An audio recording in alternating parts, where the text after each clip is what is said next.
The following is a special presentation of TNN Motorsports. Mark Gibson and Frank Kimmel neither have won an ARCA championship, but both are poised for the challenge. Gibson hasn't won yet this year. Kimmel had never won in a speedway until last month at Charlotte. Then 1 week ago, he made this last lap pass in Michigan. You're right, Frank. Bring it on home, baby. Bring it on home. That victory put him atop the standings. Is Kimmel the new king of the big tracks? Will he prevail at Pocono? But wait, guess who's back? He's won the last 3 races here. It's the Man of Steel, ready for the challenge.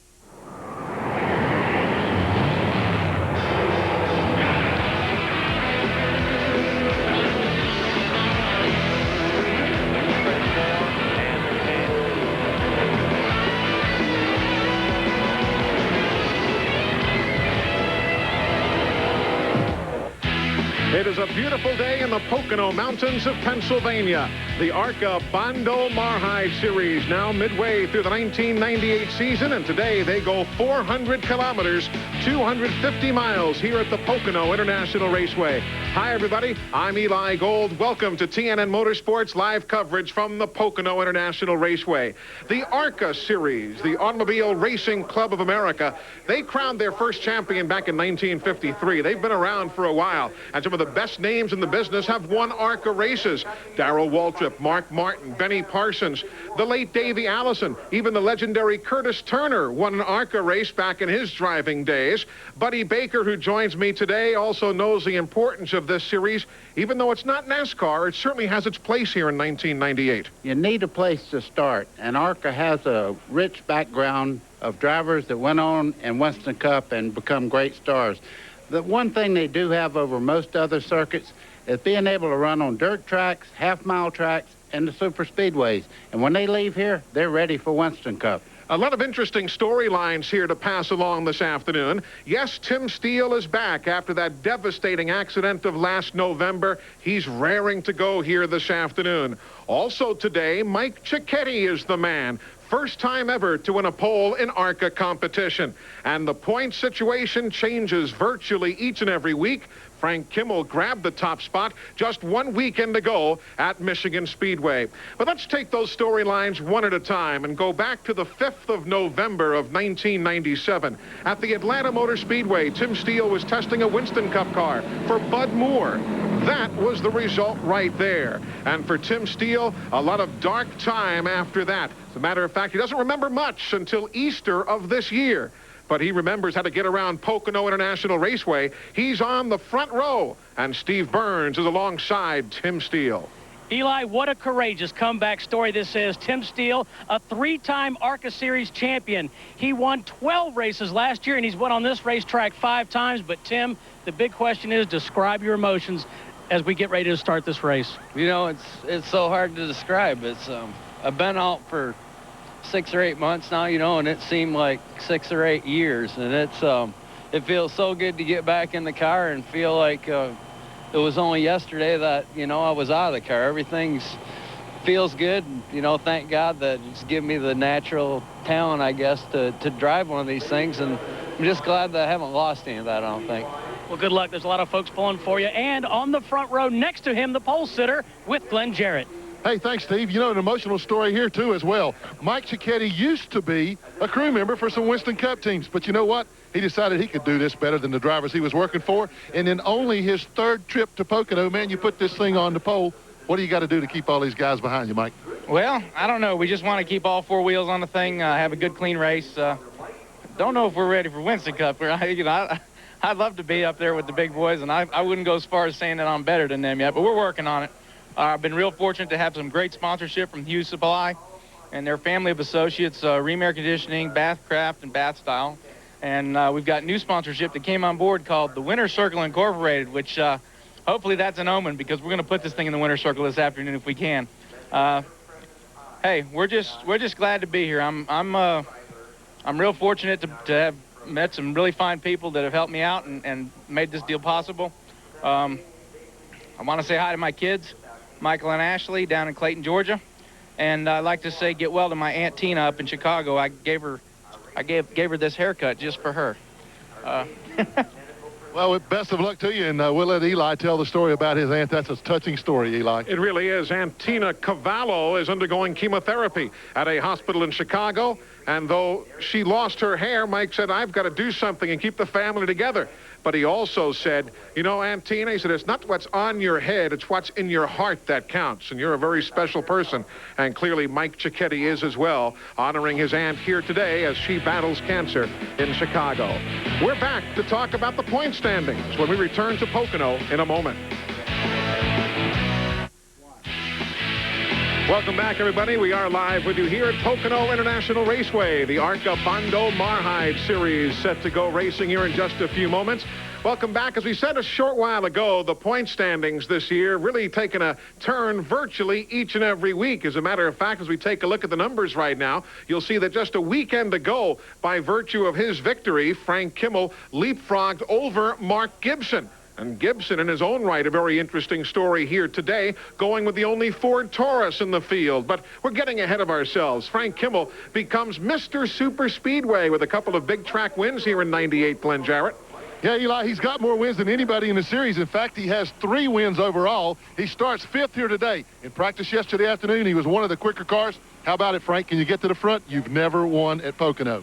I tell you what, Pocono's always been a very good track for us, so I believe we get this Advanced Auto Parts Visionary Chevrolet up there pretty quick. Okay, he's confident that he can get there, but he's got some mighty tough competition in front of him, Eli. He really does, but his career is on the upswing, not only winning in ARCA competition this year, but also running on the NASCAR Craftsman Truck Series, making a big name for himself. Back with a look at the starting lineup in just a moment. The field now warming themselves up, getting set for the start of the Mountain Dew 400k. Next stop on the ARCA Bondo Mar-Hyde Series. Eli Gold, Buddy Baker, Glenn Jarrett, and Steve Burns. What a unique racetrack Pocono International Raceway is. Just look at those unusual numbers. Oh, for sure. You see, it's a 2.5-mile racetrack. Front straightaway, the longest straightaway in all of NASCAR racing, 3,740 feet.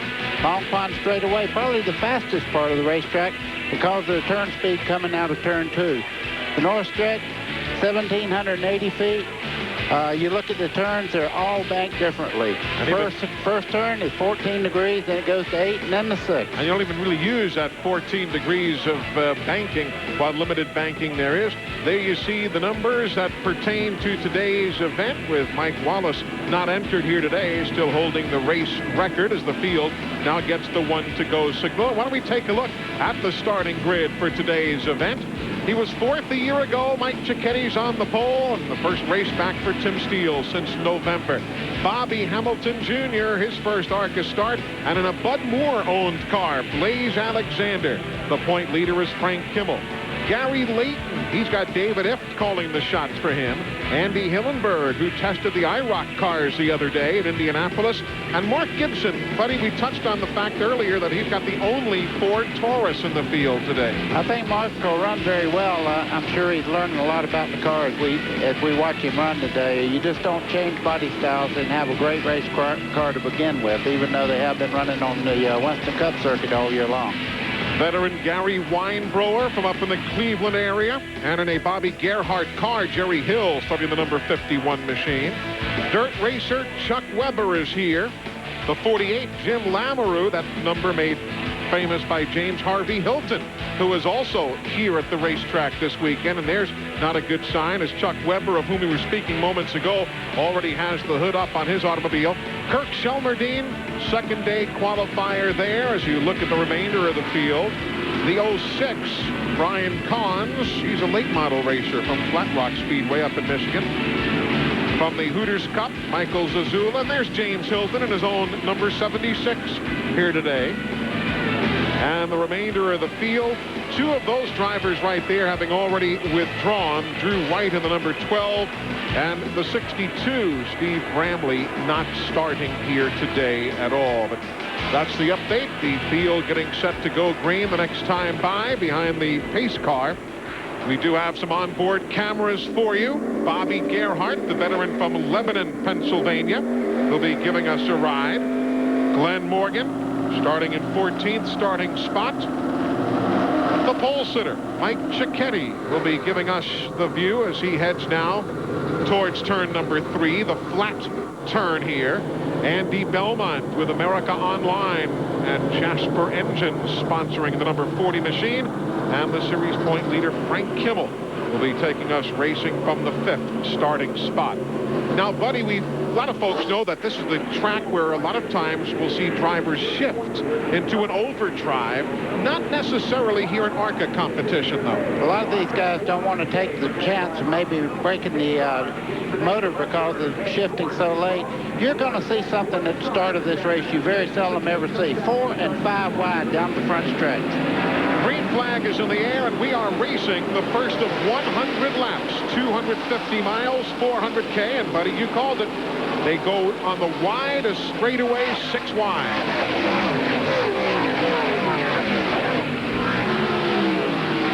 Very back in the field, Tim Mitchell not coming up to speed.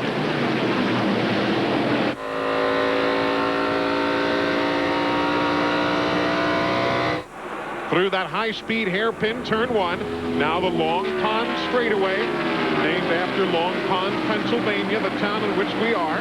Then the tunnel turn. It goes over those 2 tunnels that lead from outside to inside the racetrack. Now the north straightaway, as Buddy told you, 1,780 feet long. And then to turn 3 on this triangular racetrack, as you see Gary Layton there. That's the flat road course-like track area where the RPMs drop way down. You know, Mike Cicchetti got a terrible start there. He went all the way back to 5th spot, and he's lost contact with Tim Steele. You can see right here how far behind he is. You can see Steele going in the corner way up there in front of him. Just a terrible start. Glenn, what's the problem with Cicchetti? Well, Eli, Buddy hit it right on the nose as soon as the green flag dropped before they got all the way down into turn 1. Mike keyed the radio and said, guys, I'm sorry. I just made a terrible, terrible start. So there's nothing wrong with the car. He just, I don't know, got caught napping, I guess. Beautiful shot through turn 2 here. This probably is the most difficult part of the racetrack. Short shoot right here and then into the flat corner that you talked about, turn 3, Eli. You have to set the car up right on the bottom here. It starts to skate out just a little bit. You can see it loosen grip a little bit. Back in the throttle wide open coming off turn 3 there. Start-finish line. Midway through this long, long straightaway. Unscheduled pit stop for James Harvey Hilton, the veteran from Inman, South Carolina, takes his car to the pit lane. Good scramble there as Cicchetti in the blue 17 worked to the outside of the point leader, Frank Kimmel. So now that Cicchetti's gotten his pattern back and his rhythm back, he's beginning to climb his way back to the front. And Buddy, you've driven here.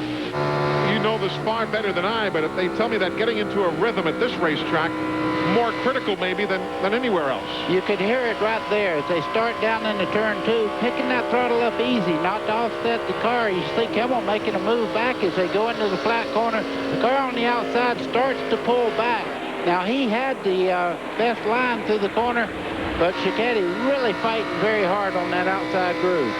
Kimmel, the Still under you, still there, still there. Listening to Cicchetti's radio. Meanwhile, closer to the front, that white car kicking out to the inside. That's Layton, who tries to get inside of Blaze Alexander and does in turn 1. So give a nice call there to Gary Layton.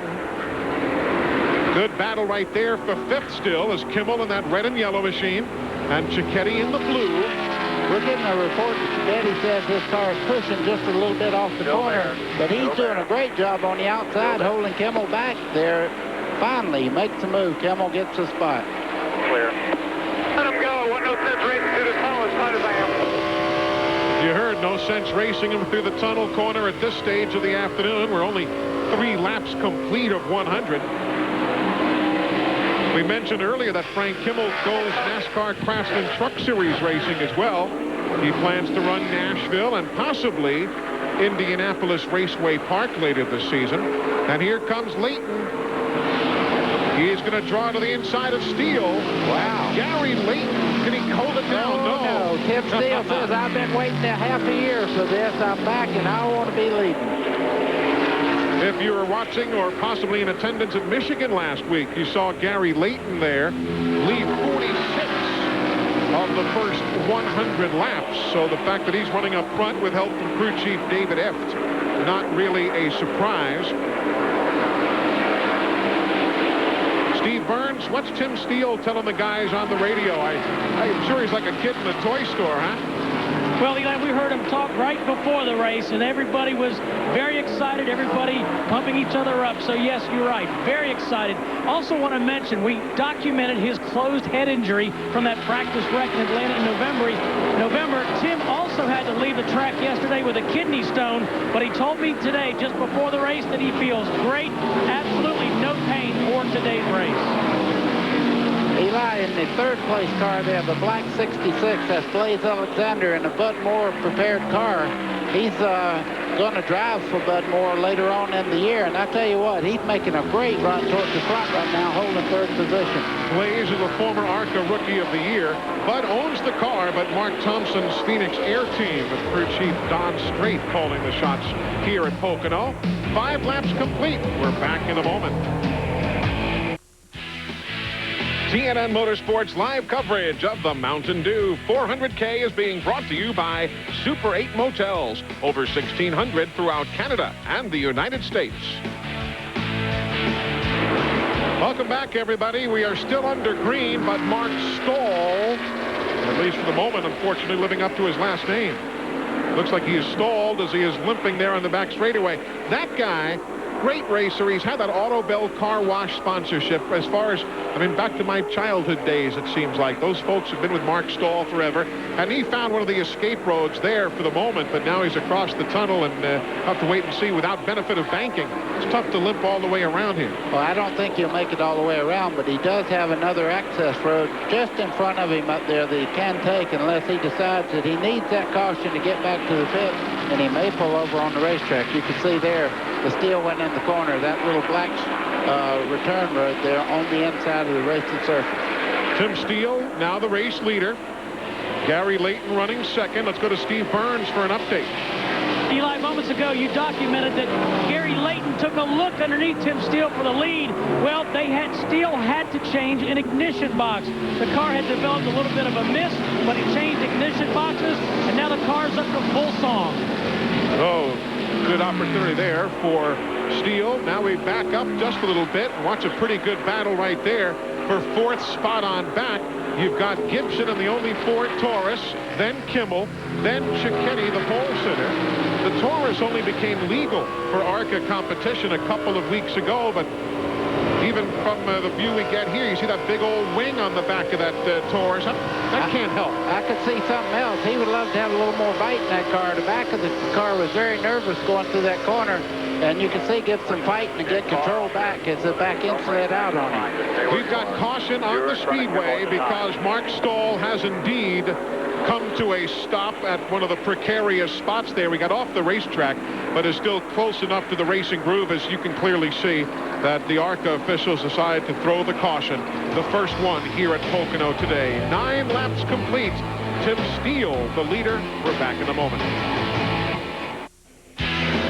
Welcome back as we ride with Andy Belmont here at the Pocono International Raceway under caution for Mark Stoll's automobile that came to a stop out on the racetrack a short while ago. Don't forget to get online, NASCAR Online, a chance to get all the information on the latest doings here at Pocono, or possibly check on the NASCAR Craftsman Truck Series running this evening at the Bristol Motor Speedway. Your 24-hour NASCAR Garage Pass is NASCAR Online at www.nascar.com. Pit stop. Sandy Hillenberg is in. Steve Burns. Yeah, kind of a surprise, Eli. Of the leaders, he's the only one who's come to the attention of pit road. He started this race in 7th position. We'll check in just a moment to find out why they did, in fact, decide to adopt this strategy. Gary Clark goes by, the 42 of Tim Bainey going by, as just a few of the teams elect to make a pit stop. Kind of early, buddy. I think it's a little bit early, but a lot of them need to make chassis adjustments to go on, and maybe the car had some bad characteristics. It's a good time to work on them, because it's not hard to get back to the front if you have a great car here at Pocono.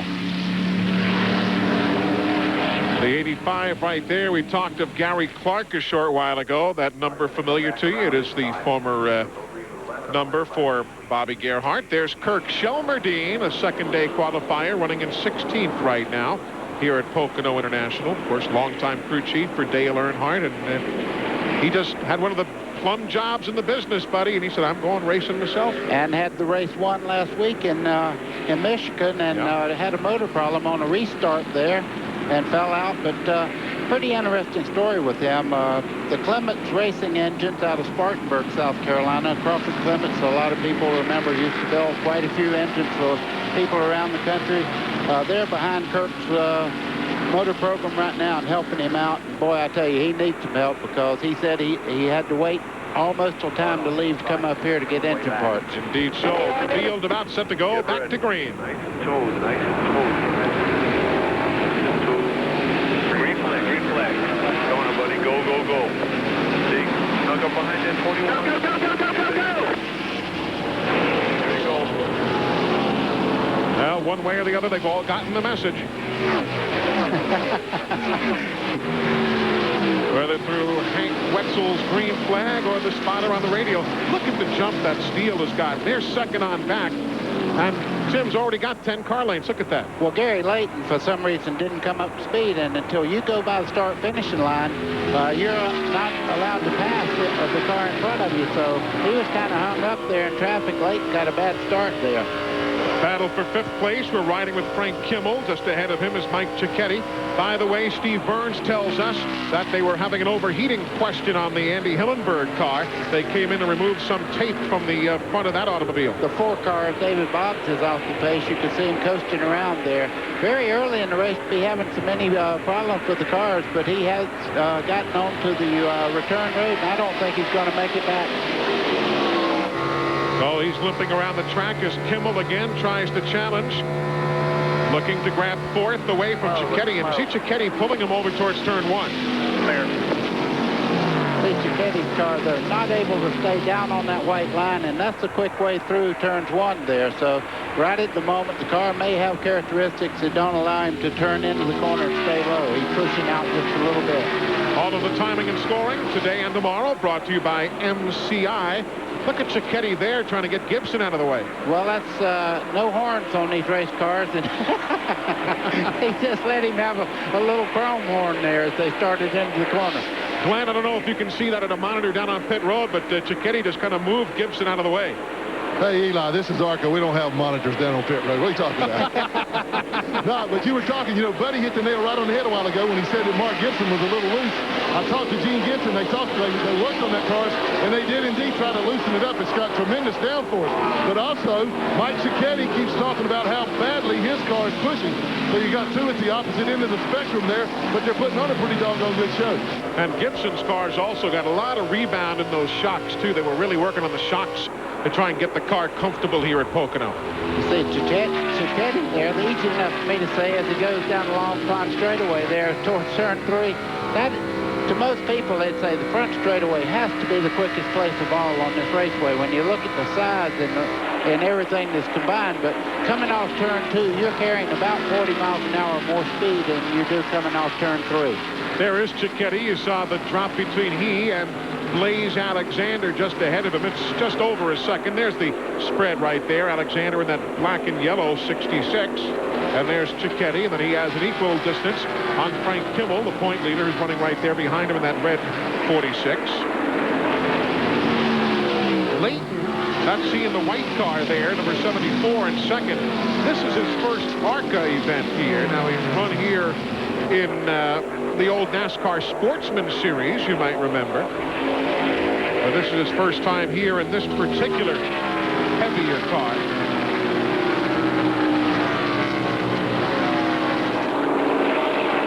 There's Steele. Steele, you know, he hadn't missed a beat. He's been out almost half of the season, and he looks like he's fully recovered from his accident earlier in Atlanta. This has got to be, you could hear the emotion in his voice when he started talking about returning to racing. There should be a little thing right under the number on the door of a race car. This could be addictive, because once you drive one of these things, you'll love it for life. No doubt about it. Steve Burns is down on the pit lane. And, Buddy, you talked about how Tim Steele is not showing any signs of rust after a layoff, but there is a concern on pit road. He has a brand-new crew chief, Doug Schoenborn, and there are many new faces on this crew.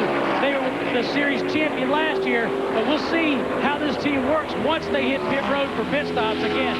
Lots of new faces in the champion's pits. His old crew chief, Tom Sokolowski, having moved on, doing a lot of work in the NASCAR Craftsman Truck Series and other locations. With the lead 1.2 seconds. There's Bob Schacht on the left of your screen and Bobby Hamilton Jr. on the right. Schacht, buddy, boy, does he know his way around here. Absolutely, a 6-time winner here at this racetrack, and Bob Schacht does not make many mistakes. Bobby Hamilton Jr., on the other hand, has never been on a speedway anywhere close to as big as here, and he's got something else. You ever heard of Casey Atwood? Sure. His crew members are crewing for Bobby Hamilton Jr. I don't think there's but 3 of them on the whole crew that shave yet. By the way, buddy, take a good close look at Schacht's car. Do you recognize that? You probably don't with that paint job on it, but that car was driven by one Buddy Baker at Daytona when the U.S. Marines sponsored. You remember that? Oh, I sure do. That was that car. When Schacht got it, it still was all painted up, had your name over the door. You know, that was built during the Desert Storm, and we had all the services represented by R.J. Reynolds there, and that particular car didn't qualify very well, but I was running third in the 500 when the motor went south on it. That's that same car. Watch this great battle here for second and third. They go around that blue 84 of Norm Benning. But that's Leighton Alexander in the 66, the 17 Cicchetti, the 46 Kimmel, still tied tightly together. Now a full 2 seconds behind Tim Steele.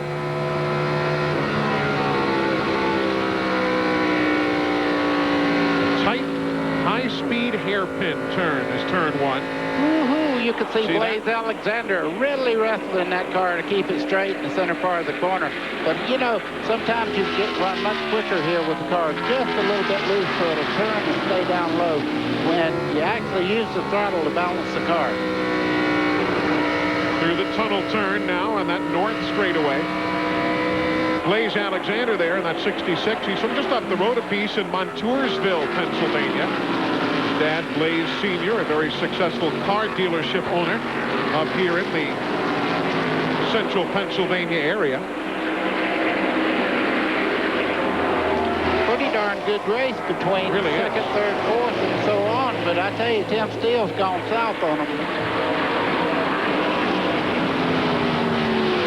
You know, you're not supposed to cheer or pull for anybody, but goodness, it's nice to see Tim Steele running this well again in his return to racing. It is that, and you know, there's so many questions that can only be answered on the racetrack. He wants to go to the Winston Cup racing later on in the season, and this has proven okay, not only to him, but to his doctors and to everyone concerned that he is back and he's fully recovered.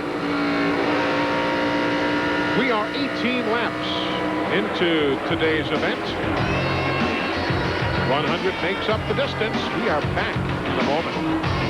Mack Trucks are furnished by Clement Chevy Mack Sales. For all your truck and tractor needs, call Clement at 1-800-369-MACK. Visit, experience, shop Simpson World, a racer and race fan superstore, now open in Mooresville, North Carolina, Indianapolis, Indiana, Torrance, California, and opening soon in Hershey, Pennsylvania.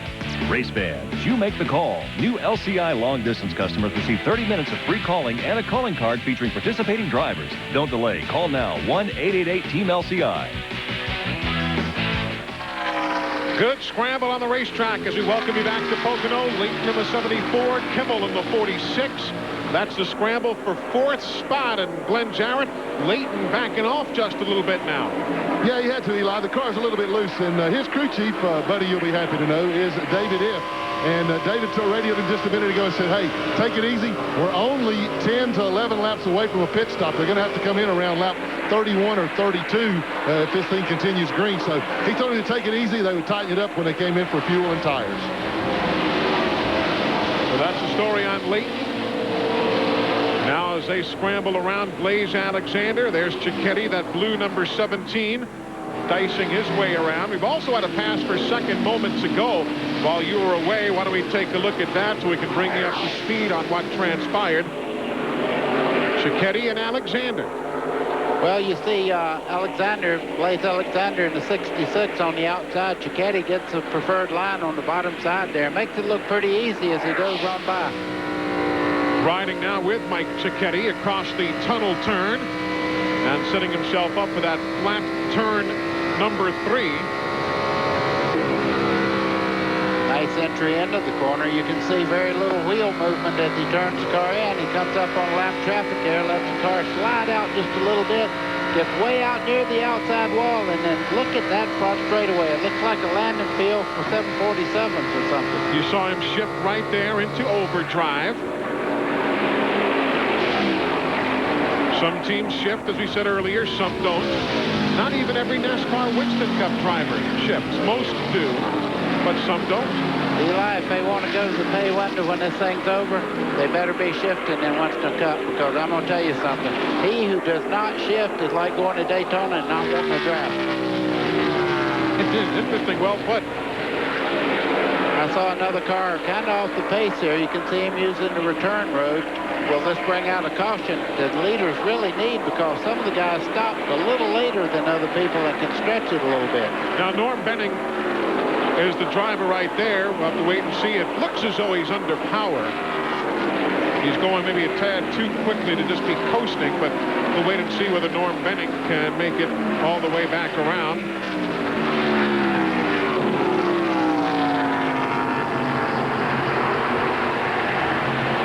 He's heading towards turn number 3 right now. And another one of those escape roads right there for the veteran Norm Benning. Back up front. Another lap being put on Chuck Weber's car as Tim Steele goes by him. Tim Steele, 5 wins here, 3 having come from the pole, and he has never failed to finish a race that he has started here at Pocono International. Welcome back, everybody. Tim Steele right there, front and center, and the race leader. Got to be closing in on pit stops.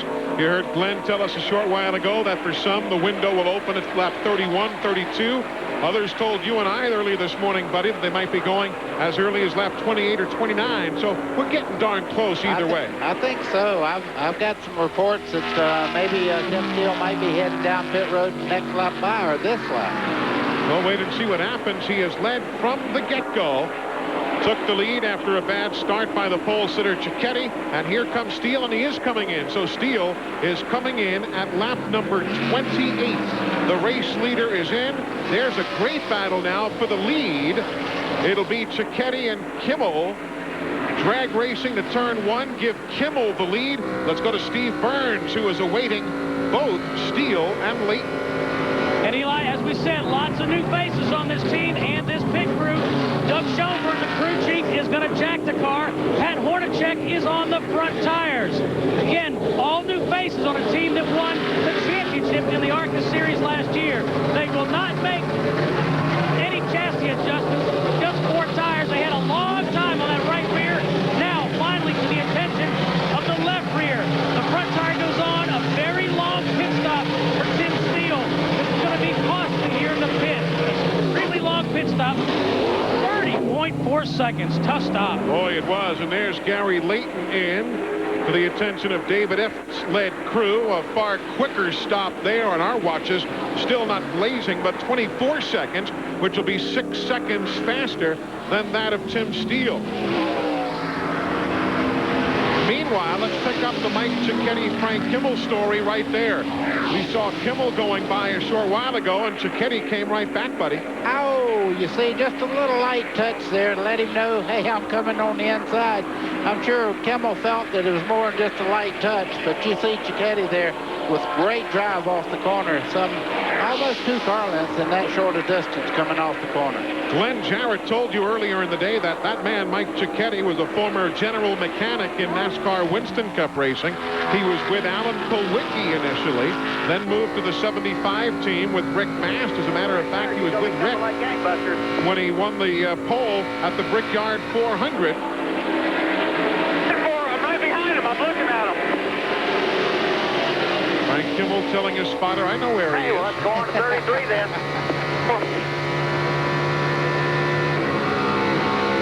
You know why Cicchetti also likes this track?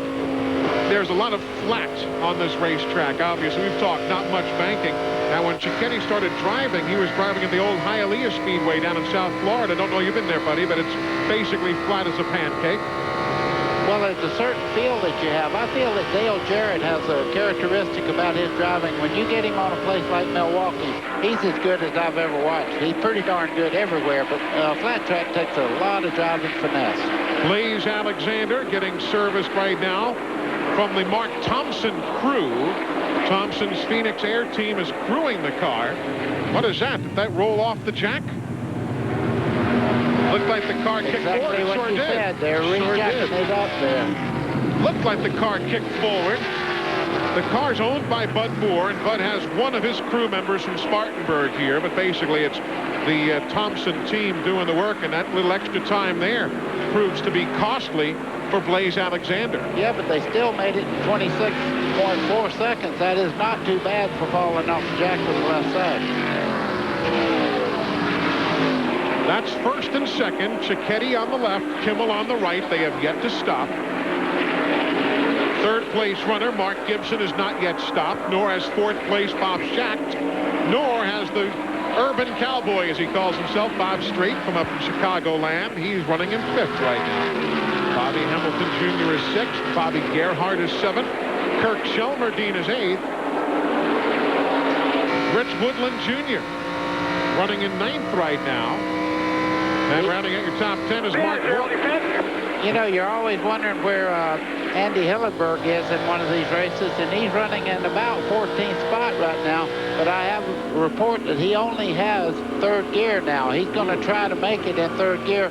That sounds pretty disastrous, but they use a transmission at this racetrack that has a real tall fourth gear, so he may be able to go around here and watch his RPM and not be that far off. Let's cover Frank Kimmel's stuff. Series point leader Frank Kimmel is in. Now let's see if they use a bit of strategy. We heard they might take 2 tires. No, they are going to change 4 tires now.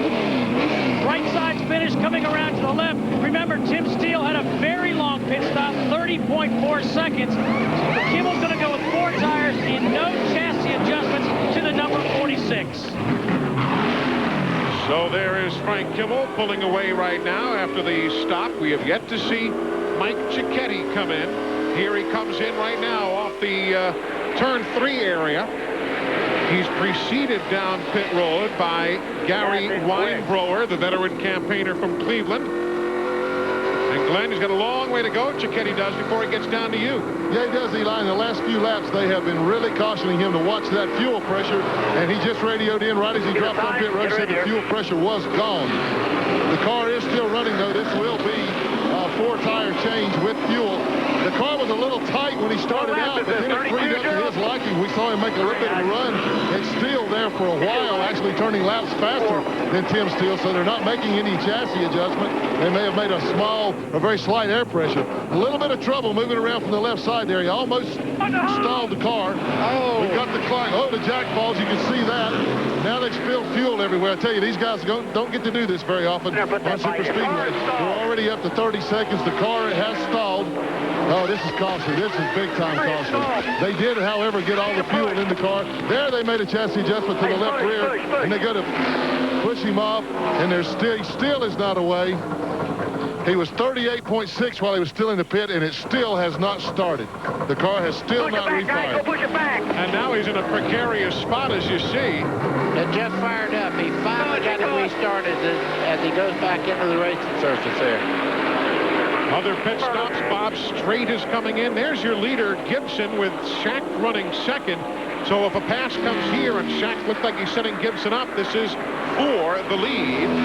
Eli, you're exactly right. Bob Schacht is in a good position there, going down the long straight on the back there, and you see him right into the corner.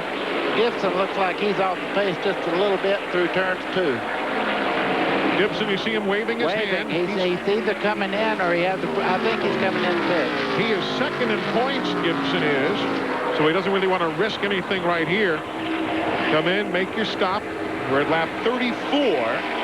And Bob Schacht, a 6-time winner here, is the new leader. And there comes the 59 of Mark Gibson. Bobby Hamilton Jr. right behind him in that Richard Petty look-alike car, which is powered by Morgan McClure engines. No surprise, since his daddy, Bobby Hamilton, drives for the Morgan McClure racing team.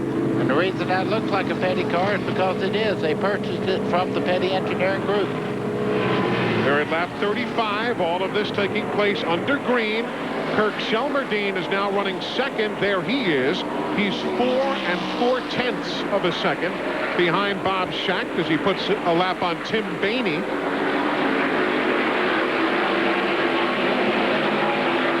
Around the number 6 of Larry Schwartz.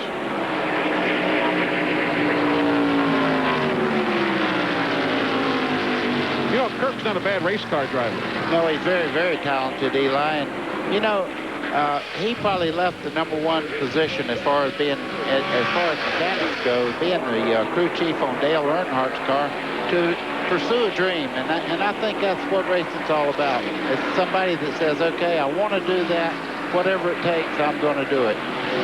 Meanwhile, Tim Steele is now running in 7th spot after that disastrously long pit stop. Of course, nothing is compared to what happened to him last November the 5th. The 3-time ARCA champ was testing a Winston Cup car in Atlanta for Bud Moore. The car broke loose in the turn, sent Steele into the wall, and the impact left Tim Steele with what they call a closed head injury. It's the type of an injury that doctors can identify, but they really have no treatment for.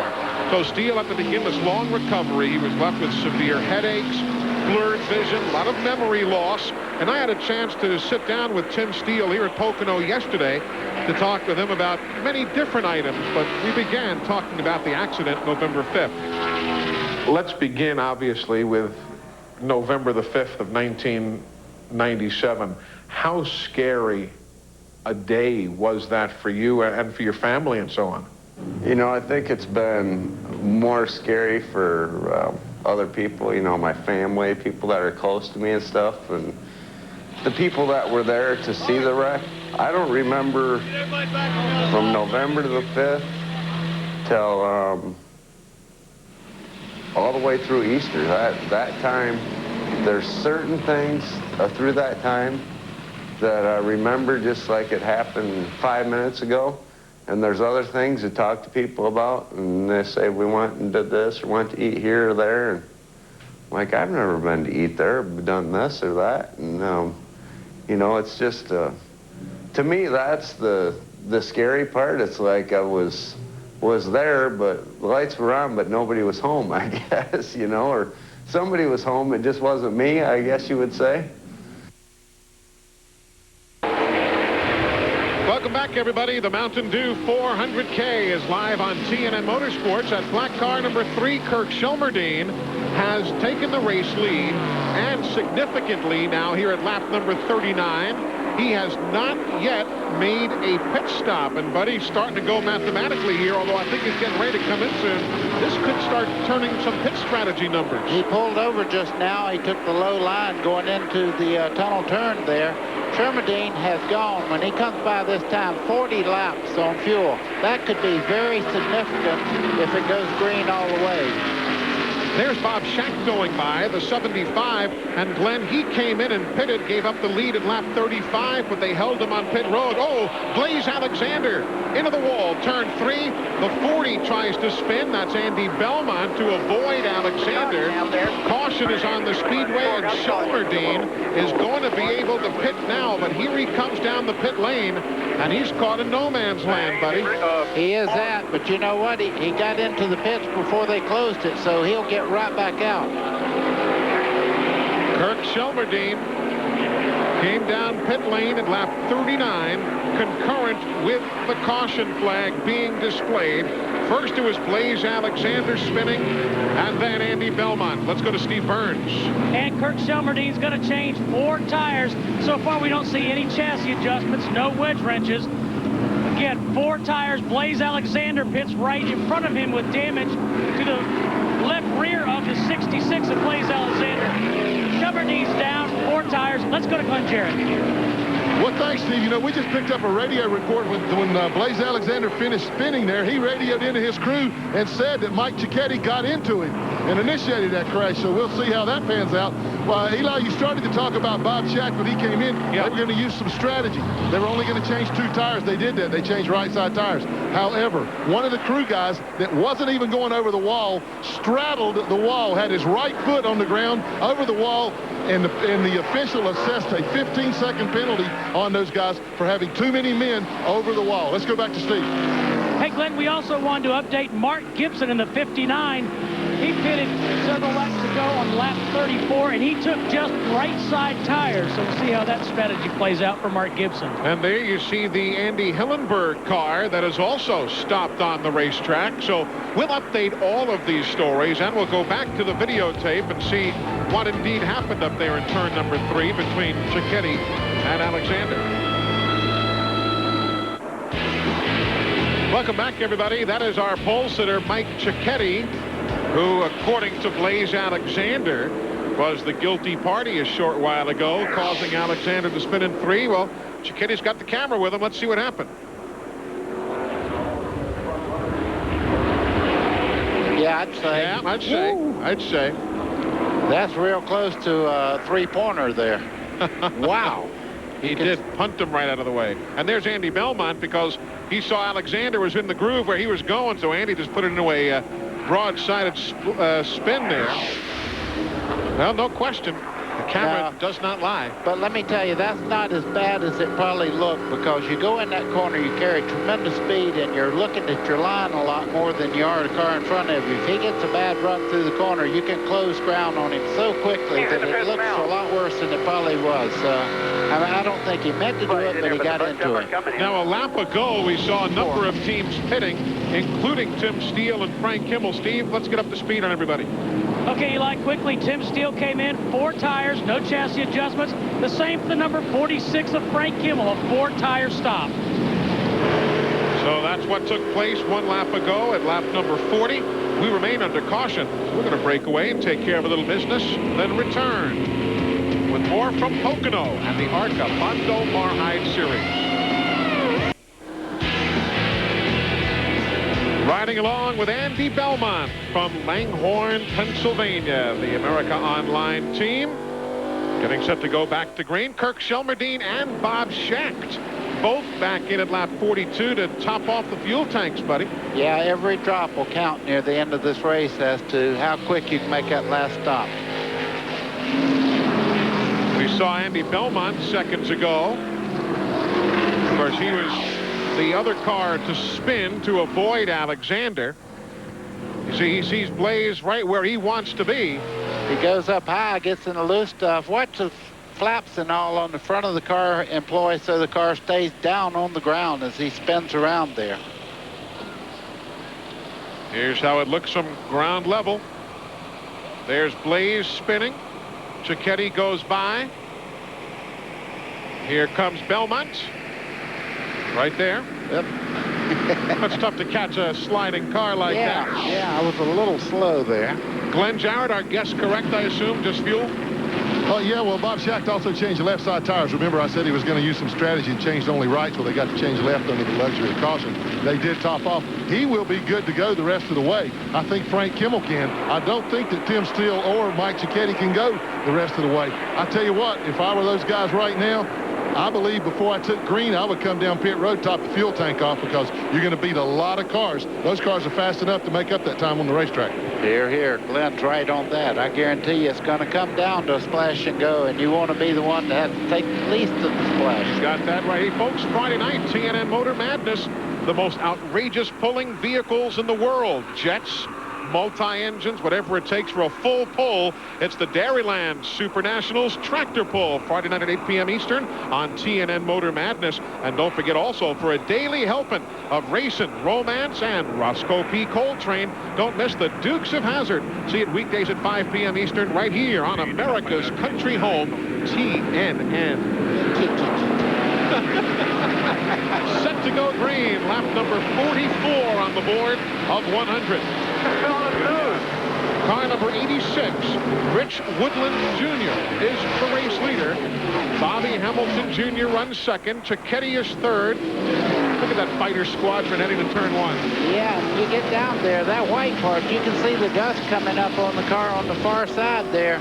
That's an unused portion of the racetrack. Oh, man, I tell you what, you see the oil on the front part of the camera there. Cicchetti off the speed just a little bit down the back straightaway there. He went wide in turn 1, and look at this scramble here. That is 16 Steele, 46 Kimmel. They're battling for 8th and 9th right now. Oh, and around goes the 30 machine of Mark Voigt. We are going to have caution on the speedway. The Illinois driver, oh, and he kicks across the racetrack. The 9 is Brad Smith. Stay down. He's going back out in the racing surface. You see everybody scrambling on the inside. Man. When it happens in a hurry, I'll tell you. So Hank Wetzel, the ARCA flag man, displays the caution. There's Smith. He was the second driver involved here at lap number 45. The first car to break loose, Mark Voigt from Marine, Illinois, and there he is. You know, you forget how fast these cars are running when you're sitting there watching them, and then all of a sudden they hit a portion that's not paved, and then they hit a paved portion, and the car flies off the ground, and you realize all of a sudden they're very close to flight speeds every time they go around this racetrack. And Glenn, here comes Mike Cicchetti. I was about to pitch it to you. I said he'd gone wide in turn 1, then slowed way down. What's going on? Yeah, Eli, he's got an engine problem of some kind. They don't know if it's a valve spring. They're going to bring him in and check it. They think that the engine is gone, but they're thinking that, or they're hoping that it might be something crazy like a plug wire or something, but it's missing pretty badly. Maybe you can hear it in the background there. It's definitely not hitting on all 8. They're going to raise the hood up and get over there and see if we can see anything, which if I saw it, I probably couldn't recognize it anyway. Meanwhile, while Cicchetti's crew works, Rich Woodland Jr. is the race leader. From the NASCAR Winston West Series, he's currently atop the leaderboard. Beautiful afternoon in the Pocono Mountains of Pennsylvania. It's brought out a good crowd here to Pocono International Raceway. Beautiful new tower in the background there. You might have seen a quick glimpse of it. All new suites and control towers and broadcast booth complex that the Mattioli family has built. Car number 86, Rich Woodland Jr. I remember him from the NASCAR Winston West Series, ran the combination Winston West, Winston Cup races out at Old Riverside and other tracks on the West Coast. We're under caution, third time today, lap 45. Again, here's what happened. Mark Voigt. Ooh, Tim Steele just did make it by there. Vogt went around backwards into the wall. He just did clear. You could see, oh, wow, you could see the 9 go by 300 mile an hour in the grass, too. Brad Smith there. I wonder if Steele might have helped the issue. I don't know, but he was very, very lucky that car spun to the outside. A flat track, though, you normally slide out into the wall and then veer across the racetrack. He was lucky to stay up. You can see a lot of traffic around him there. Couldn't tell if Tim Steele might have nudged things along there, but he was certainly in a prime position to do so. As I was saying that, he went straight back across in front of about 6 cars. And then Smith goes right back up the track again, and Blaze Alexander there goes around him. Looks like I had a built-in chicane right there. As we are back live here at Pocono International Raceway, there you see the numbers thus far. Tim Steele led, then Mike Cicchetti. Mark Gibson led from at lap 34. Bob Shack led a couple of laps, then Kirk Shelmerdine has led. We've also seen Andy Hillenberg lead a lap, and Rich Woodland Jr. Mike Cicchetti went back out, Glenn. He's now running 15th. Were they able to cure the problems or what? Well, Eli, oddly enough, this caution flag has really worked in his favor. They've been trying several different things, and they told him on the radio, they said, hey, Mike, said, pull the rev limiter chip out of it and see what happens then. He did, and the engine cleared up completely, so they're going to come down pit road this time, top him off with fuel. He'll be good to go the rest of the way, but they think their problems are solved. Buddy Baker, what is a rev limiter chip? Well, that's one that shuts it off when it gets to a certain RPM. It's a little chip that goes into the ignition itself, and when you pull it out, of course, it removes it. You can hear it now. He's running along. You can hear the motor. It don't sound all that good, but when he starts to accelerate, it does clear out. And if that indeed was the problem, he's cured his problem. There is Cicchetti on the racetrack in 15th spot. Rich Woodland Jr. leads Bobby Hamilton Jr. Back with more in a moment. Back at Pocono, back on pit road, back to Mike Cicchetti's story. And he's back in the pits once again, as I said, to top it off. Now they're afraid that they might have a battery problem. He said all the gauges are going dead, the tack went dead. Everything in front of him that operates off the electrical system is not working right now, so they may still have problems. Steve Burns? And Glenn, we see something here on pit road in the Tim Steele pits that I've never seen before. We mentioned this crew had a rough pit stop. This is Pat Hornacek. He is warming up for the next stop. They have a rim attached to the war wagon, and he's hitting the nuts there on the just to practice. Also want to mention this entire team is from Michigan, and Pat has a Detroit Red Wings hat on in honor of the Stanley Cup victory. So all these guys from Michigan still celebrating the Stanley Cup and hoping for a win here today. A repeat for the Detroit Red Wings in impressive fashion, sweeping the Washington Capitals out of the Stanley Cup title. Don't forget, folks, you can experience country.com, your personal source for all things country. Whatever it is, race cars, country stars, connect to country.com. That is the official website of TNN. I went on the other day and read a very interesting article by one Buddy Baker. Yep, some very interesting stuff on there. So check it out, folks, if you get a chance. Country.com and find out what's going on in the world of racing. We are getting set to go back to green, just about halfway, a lap shy of one halfway through. Rich Woodland leads. Hamilton Jr. is second. Gibson is third. Gerhardt, first time we've talked much of Bobby Gerhardt. He's up to fourth. And Tim Steele now running in fifth. Bobby Hamilton Jr. there running in second place. You know, he's got to feel like super speedways are not that tough. First time out there, already in second place. Driving basically in the NASCAR Slim Jim All-Pro Series. He'll lose a spot, though, to Steele right there. Swims right by him. I got a feeling he's going to lose more than that spot, because I tell you, Tim Steele, you can see right there, much, much quicker than these other cars. Little problem there off the tunnel turn. Everybody gathers in. How about 4 wide right there on the North Straight? Not a good place to run 4 wide, but they did it anyhow. Frank Kimmel come out the benefactor. As you look back at some of the cars he was racing just a second ago. All right, that's Bob Strait in the black car right behind him there. And there's Gary Layton with a big donut on the side of the 74. Halfway here at Pocono. Tim Steele is now the race leader. Took over here at lap 50. So Woodland led laps 42 through 49, and Tim Steele, who led the first 27 laps, then stopped for a disastrously long pit stop, now back on top at lap 50. And again, there's Gary Layton. Boy, he got it all the way down the side. You can see just in front of the 74 number there where somebody leaned on him pretty hard. Near the back of the car, he also has a lot of rubber damage there. You can see the left front is rubbing it. Yeah. He may have to come in and have that pulled off in a second. He got more trouble on that. He's running hot. You can see it coming out of the exhaust. Exactly. It's coming out of the headers, it looked like. He finished 6th at Atlanta, 10th at Charlotte, 10th at Michigan. Let's see if we can get a replay and find out exactly. We're going to see him in the pits in just a second. Well, he's in the middle of that mess there. Ow. Gets bumped by Kurt Piercy in the 10. Kurt should get an Emmy for that save just then. I tell you what, he was completely sideways in the 10. And here comes Layton. David Eft is the crew chief, as has been mentioned on the telecast, and they're going to work on the former NASCAR Sportsman Series driver's automobile. Meanwhile, third place on your screen. Gibson goes by Bobby Hamilton Jr. and chases down Rich Woodland as we ride with Frank Kimmel now, who's in fifth. Steve Burns, let's get the update on Layton's car. We had lots of heavy damage to the left front of Gary Layton's automobile. They're trying desperately to pull the sheet metal away so they can get another tire in there. They do slam the Hoosier tire up in there, and they're going to get the left front on. They're also feeding it out on the right front. Layton is going to get back on the racetrack. Lots of sheet metal damage to the number 74. Maybe all that smoke was just sheet metal damage, but he was just coming out of the side. I'm not going to buy that, because I looked at it. Don't normally go back to the exhaust system when you back off going through the corner. Wouldn't think. We'll keep an eye on him.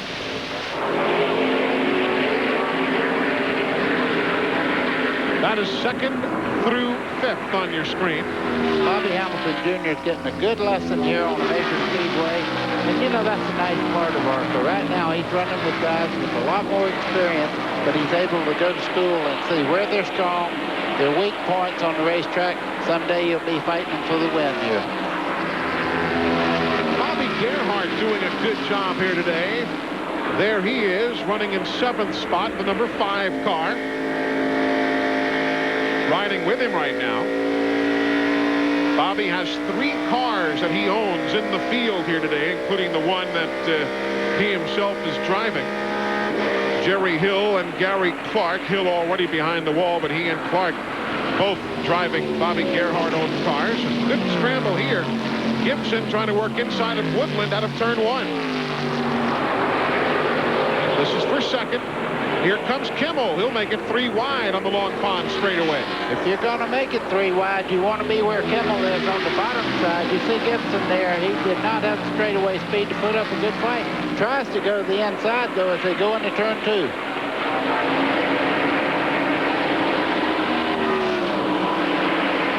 Second, third, 4th, and 5th on the screen. If you're following Mike Cicchetti's story, he's back on pit road again. There he is. 4, I'm coming in the last entrance. You heard the story earlier about maybe a battery problem. I'm still watching Gary Layton. He's leaving a complete smoke screen as he heads for the pits now. That was more problems than just left front damage. Meanwhile, we have Steve Burns with an update. And Eli, take a look at this. This is Gary Layton's tire. You can see where grooves were rubbed in because sheet metal was rubbing on that left front side. Now it is still rubbing, and he is about to enter his pit stall again.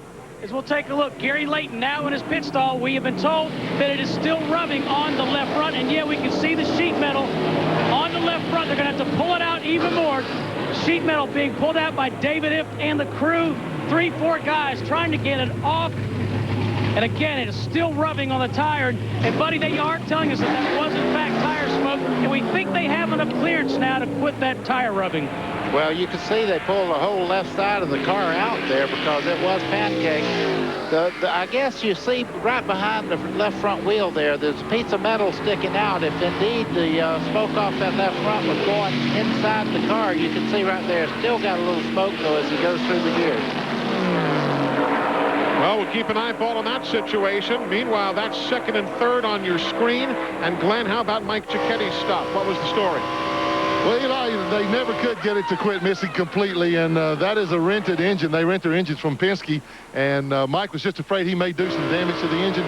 The final analysis is they think the battery was bad on it, and they didn't have the type battery it needs in the pit to replace it. So Mike said in the safety and in concern of taking care of the engine, they're just going to park it for the day. So a Mike Cicchetti effort that started on the pole comes up shy of lap 55 in a Rusty Wallace car with Penske South power. Good scramble still for 2nd. Tell you something, we've seen a good race here today. We really have. We really have, Eli. A lot of these guys have motors that are built just several of them, like the Tim Steele car, has an Ernie Elliott motor in it. So they run very well. Oh, you can see right there, he's still got the problem in the corner there. Gary Layton in 74. Smoke just pours out of it when he goes through the corner. And the body shifts if that's indeed the problem. It's just that sheet metal again working the groove into those Hoosier tires. I would say Frank Kimmel's going, what's going on? Because they're closing in on Layton as we speak. And there's Tim Steele, who's taking the lead again here at halfway. If you were with us earlier in the telecast, I was talking with Tim yesterday during a sit-down chat we had. And, you know, since that November accident of his when he suffered from the memory loss and so on, he has just now gotten back into perfect form. As a matter of fact, last week, he tested a late model car at the Kalamazoo Speedway in Michigan, and then after the run, he felt good. He went to the doctors and had a full day's worth of medical tests to get all the clearance that he needed to get him back onto ARCA competition. Why don't we go back to yesterday afternoon and give you the second part of our conversation with Tim Steele. I've got feeling so good lately that I've just been wanting to get back in a car real bad. And Pocono, I love this place, and I've always done well here, and, you know, wanted to come here, but I wanted, like I said, I wanted to be put through the ringer to know that I didn't come here and to save myself the embarrassment of coming here and then, you know, things not going good. And it feels like I've, you know, picked up right where I left off. Things that don't feel like I've been out of a car that long. The first couple laps it was, you know, a little bit rusty, but then just, you know, right now it feels great to be back in the car.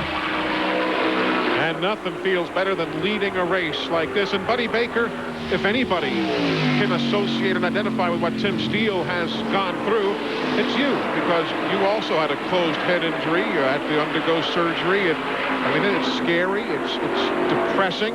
And certainly, as we watch 11th place on the racetrack here, for Steele in particular, he was closing in on that Winston Cup ride, and then had it all go off into the wall of Atlanta. You know, the funny part of a head injury, if there is such a thing as a funny part, is it's like a light switch. I mean, when you come back to full song again, you don't even realize it. It's like you wake up and everything's back again. But, no, it's a trying time for any person that has a head injury. And you go through a lot of rehabilitation, which I'm sure Tim Steele's been through.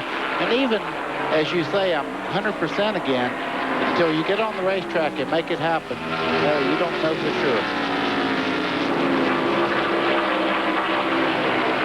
There is Tim Steele.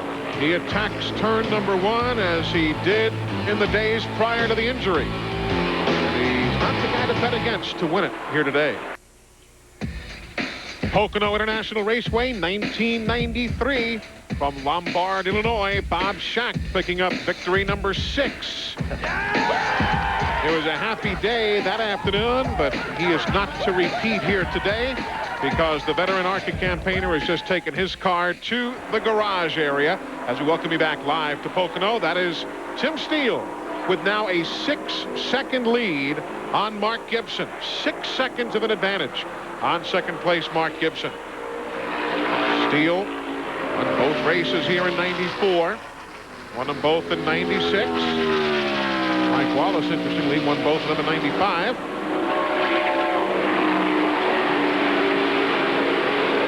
You're right up there with Iggy Katona and Davey Allison as far as his big track numbers are concerned in ARCA. Remember old Iggy Katona? I sure do. He'd go to Daytona and wear them out every year. What a driver. Andy Belmont, meanwhile, has taken the America Online car behind the wall. Steve?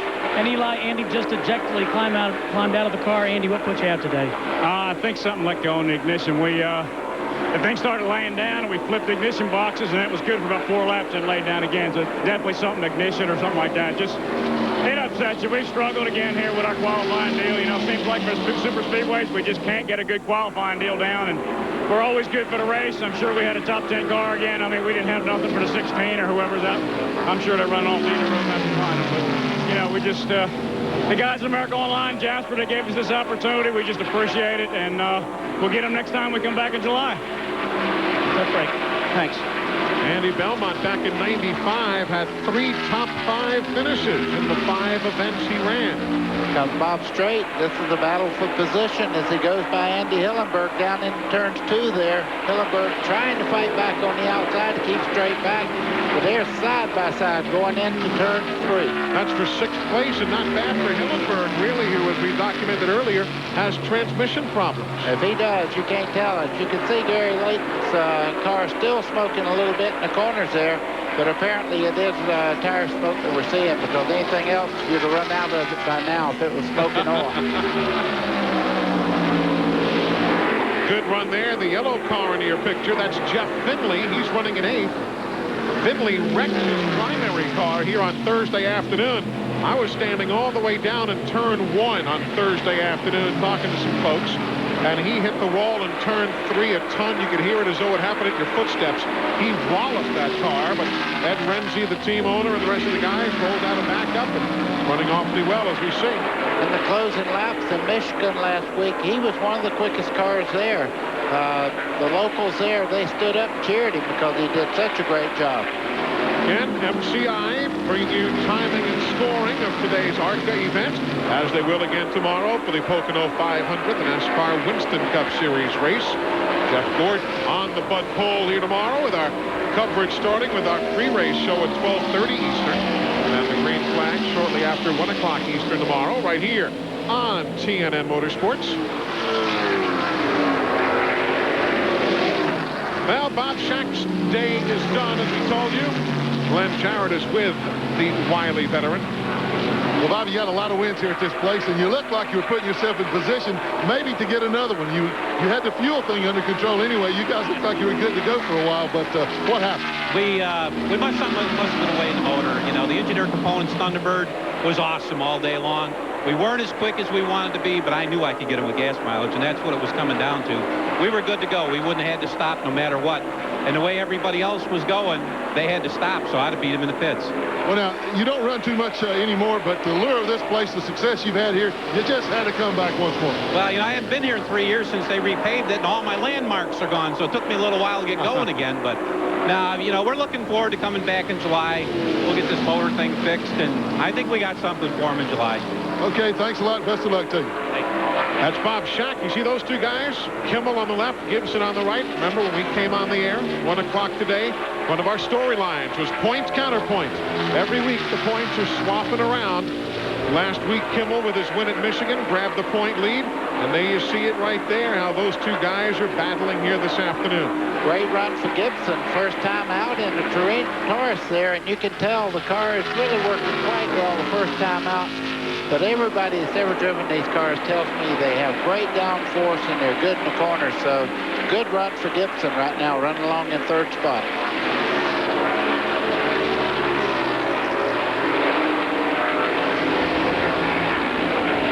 That's 2nd and 3rd. Caution is on the speedway now for a problem off the tunnel turn. One car, the #1 machine of Rick Skinner, a local driver from up in the Philadelphia area. He brings out the caution. So Hank Wetzel with the yellow in hand, and we are going to break away at lap number 67. Rick Skinner. And there's their own little racetrack.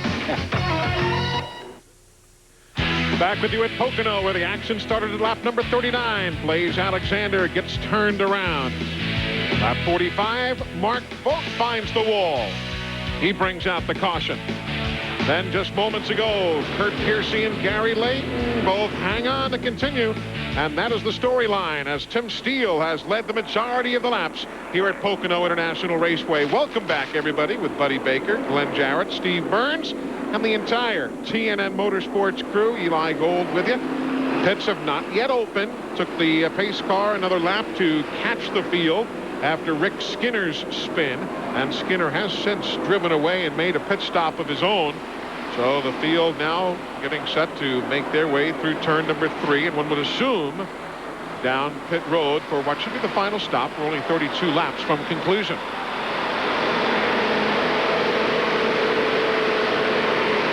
Pressure's going to be on the pit crews. Here they come. Just as you said, Eli, you see all the lead cars coming down pit road. Here come Steele, Kimmel, Gibson, Bobby Hamilton Jr., Bob Strait. Steve Burns is down in the leader's pit. Steve, it's all yours. And Tim Steele's going to come down to the attention of the pit crew led by Doug Schoenberg. An interesting strategy here, guys. They're going to put on scuffed tires. That means these are tires that have already been on the car. 2-lap tires on the 16. The 46 of Frank Kimmel will have tires that are also scuffed. They have 5 laps on them. No chassis adjustments to the 16 or the 46, although we have been hearing that the 46, the brakes have been running hot, and they'll pull some tape off the front to let some more air in. Let's go to Glenn Jarrett. Well, I'm at Bobby Hamilton Jr.'s pits, Steve, and they are doing a 4-tire change as well, but they're using the opposite strategy. They're putting on 4 stickers. Now, they use Hoosier tires here. These are 4 brand new ones. Cleaning the windshield, they have already filled it up with fuel, so they're waiting on the left side. They've actually got some of Bobby Hamilton Sr.'s crew guys down here from the Kodak team, or at least they got on Kodak uniforms. However, one of them, they got some problems now. The Jack guy just didn't let the car down. It cost him an extra 4 or 5 seconds, but he is down and away now. But Tim Steele is still the man showing the way here at Pocono International. Kirk Shelmerdine got a good stop there moments ago as well as he came in. Let's talk about the scuffed tires versus the stickers, or the brand new tires that still have the sticker from the manufacturer on them.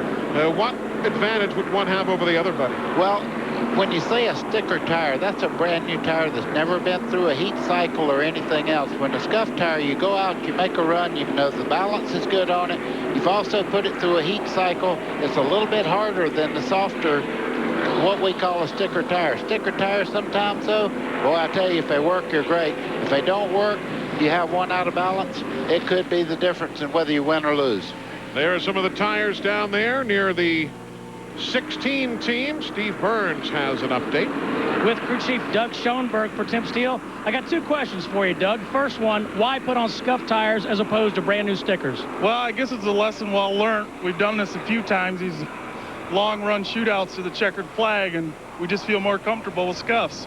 All right, the most important question, can you make it the rest of the way on fuel? Oh, yeah. Are you We're sure? going to the checkered flag. Didn't sound like he was very worried about that. So caution continues here at Pocono. The teams that are more than a lap down now making their stops. So why don't we make a stop as well? Don't touch that dial. We'll be back in a moment. Here at Pocono, the field getting the 1 to go signal. Hey, don't forget July the 3rd, you know, coming up, one of the most anticipated races of the year, the Pepsi 400 Daytona under the lights. You can find out what it's going to take to conquer the World Center of Racing at night, and don't miss our special. It's the Pepsi 400 preview, Friday night, July 3rd, 8 p.m. Eastern, right here on TNN Motorsports. And then a couple of days later, 2 weeks' time from now, we'll be with you from the Milwaukee Mile, the NASCAR Busch Series, the Die Hard 250. The Busch guys really in a tight point battle right now. You don't want to miss it. It all starts Sunday, July 5th at 2 p.m. Eastern from Milwaukee, right here on TNN Motorsports. Gary Layton back on pit road. He's in, lap number 71.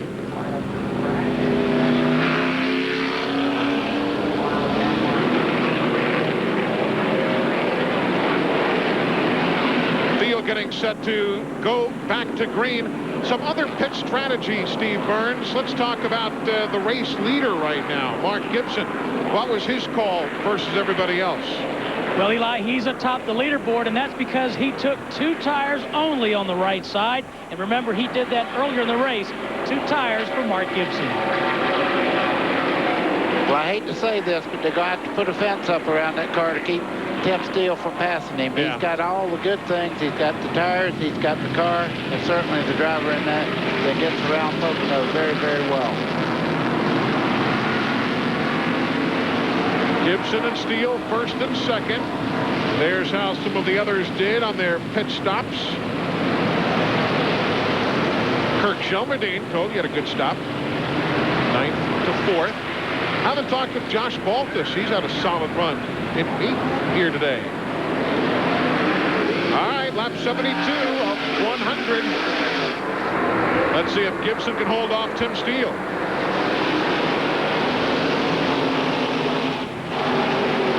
Gibson got a great start there. He pulled off about a 5-furlong advantage down the front straightaway. Which means it only takes Steele a few more minutes to pass. That's all.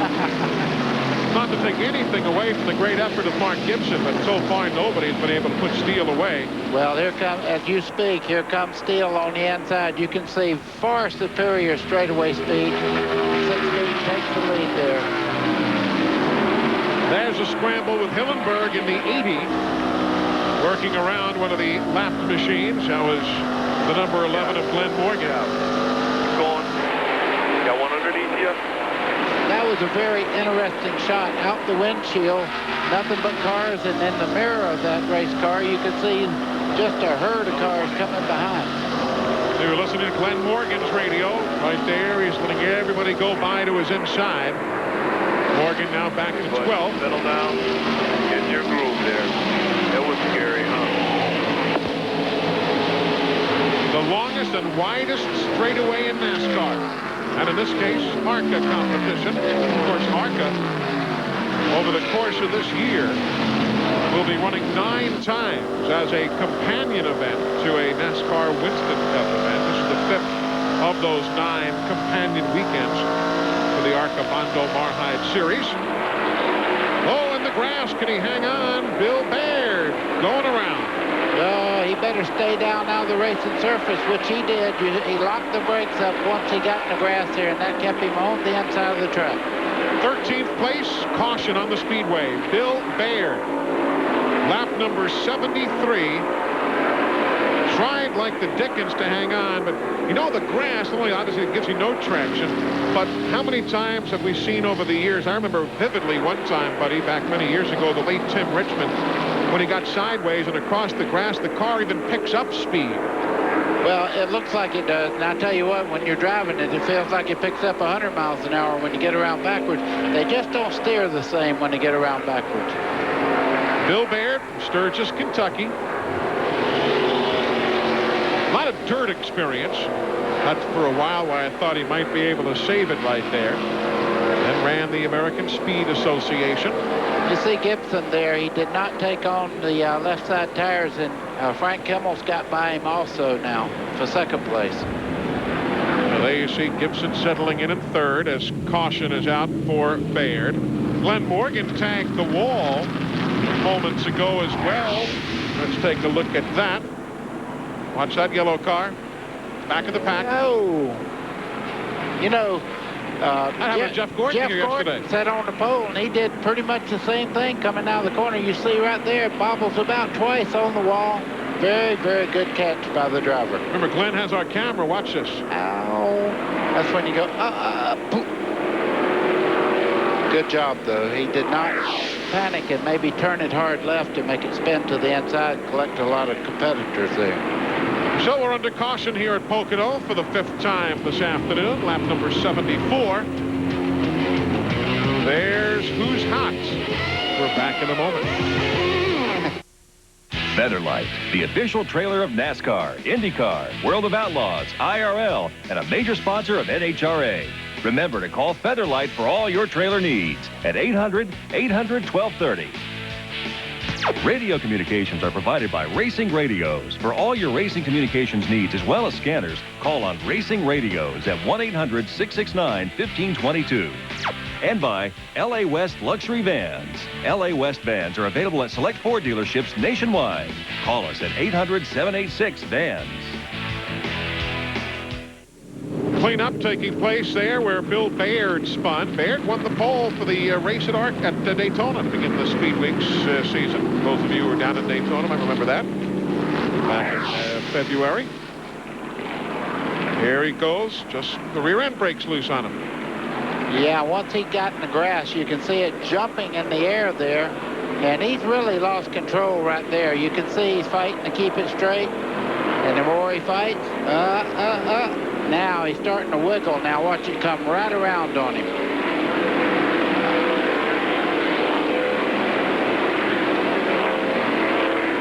And that was the reason for this caution. There's Kirk Shelmerdine. He's now running 4th. Super effort for Kirk, who was not even a first-day player here on Thursday. Started 26, and if you're just joining us along the way, we didn't even know if he was going to have the bucks to get the parts to show up to Pocono.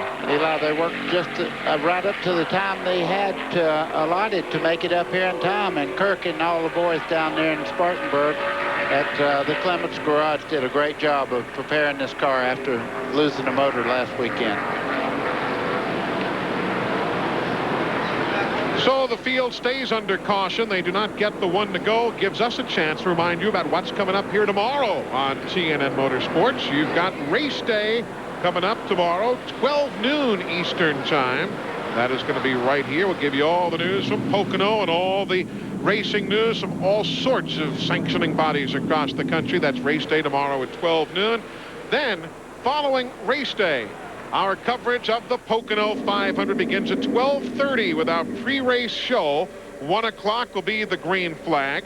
It's all right here at the 3-turned Pocono International Raceway on TNN Motorsports with Jeff Gordon leading him to the butt pole. That is tomorrow, 12:30 with the pre-race coverage. 1 o'clock the green flag right here on TNN Motorsports. Bobby Gerhardt's bunch working around his entry, sponsored by a local casino.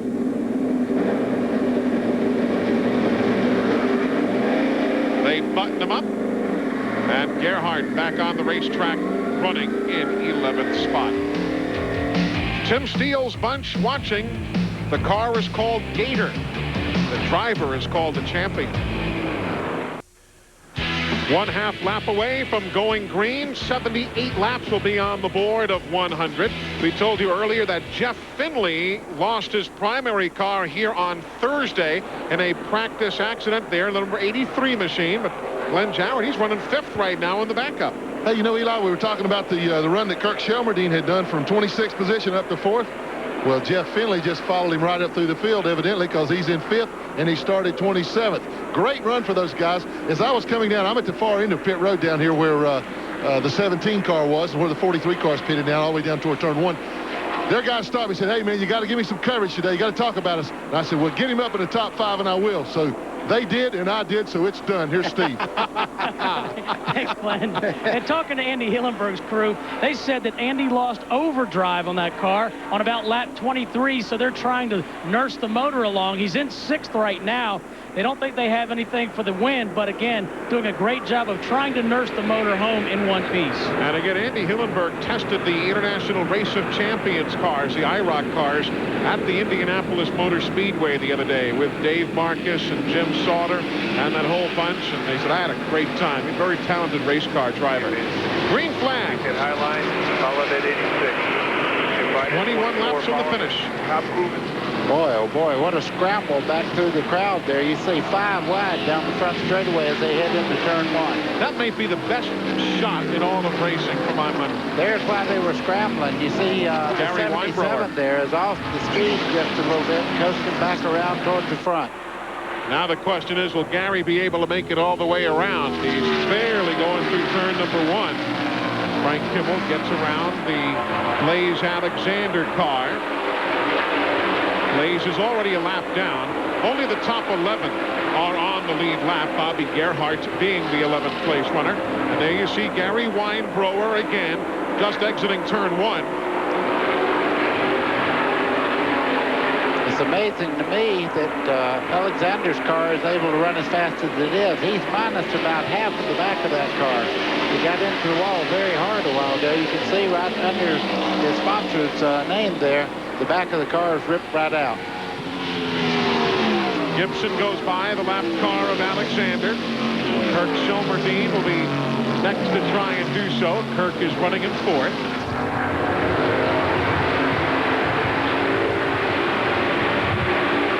Now watch this start again here. 77's right in the middle there, the white car, Weinbrower. See him veer. Yeah, I tell you, that car right there was in serious trouble. You see everybody trying to get by him. He definitely has a problem. I see a little bit of smoke coming out of the bottom part of the race car.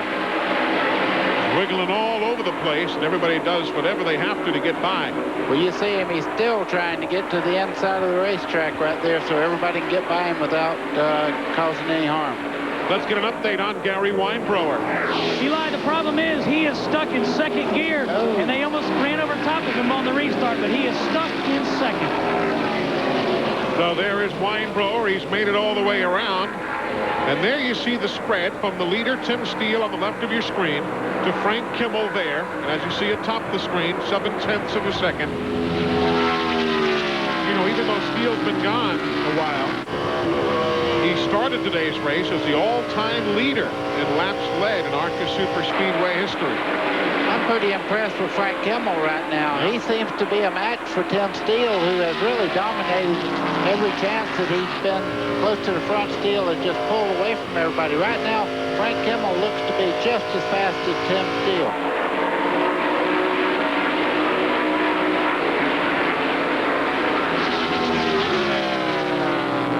Only problem is, can he catch him in 20 laps? Well, he's making a good effort at it. He's down to about a 6-7 car length lead right now for Steele, and you can see Kimmel really applying pressure, trying to catch up. There you see the front two, Steele and Kimmel. And you drop back to Mark Gibson. He is 2 2/10 seconds back right there. Then Blaze Alexander, who is 12th, a lap down.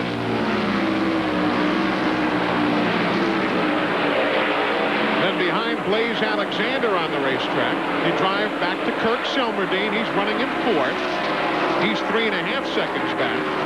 Then the Finley car and Hillenberg. They're battling for 5th and 6th. Hillenberg trying to get the edge there as he dropped in to go into turn 3. Took a very low line there. He's setting Finley up for maybe a pass. They're 4.5 seconds behind the leader, Tim Steele. Behind those two, you've got the black car, Bob Strait, and then the Richard Petty look-alike car, Bobby Hamilton Jr. That's 7th and 8th place on the lead lap. They are running now 6.5 seconds behind the leader, Steele. Behind those two, you drop back now into some of the lapped automobiles and others who have led earlier. This man led earlier. That's Rich Woodland Jr. He is running in 9th now on the lead lap, as are the first 11 in total still running on the lead lap. Now behind Woodland, you got to go back 3 full seconds, and you'll find Gary Layton, who is running now 2 laps down in 15th position. He's the guy who had the tire problems earlier. There now is the 13th place runner, and that's Bill Baird. He's now a lap down, 10.5 seconds back, and you see Layton still smoking there, just in front of Baird's automobile. To your inside of the screen there, that's Michael Zazula, that slow car coming at you, the blue and white number 92 from the Hooters Cup Series.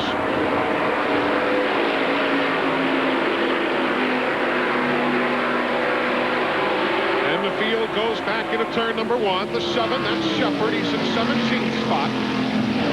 Rick has just a couple 3-car lanes on Glenn Morgan, who we're riding with right now. Morgan is in 14th, a lap down. He is 67 seconds, so it's just over a lap behind the race leader, Tim Steele. Behind those two, you've got that car from the Bobby Gerhardt stables, and that's Bobby at the wheel. He's on the lead lap in 10th. He's 26 seconds behind the race leader as we work off turn 2 with Bobby Gerhardt.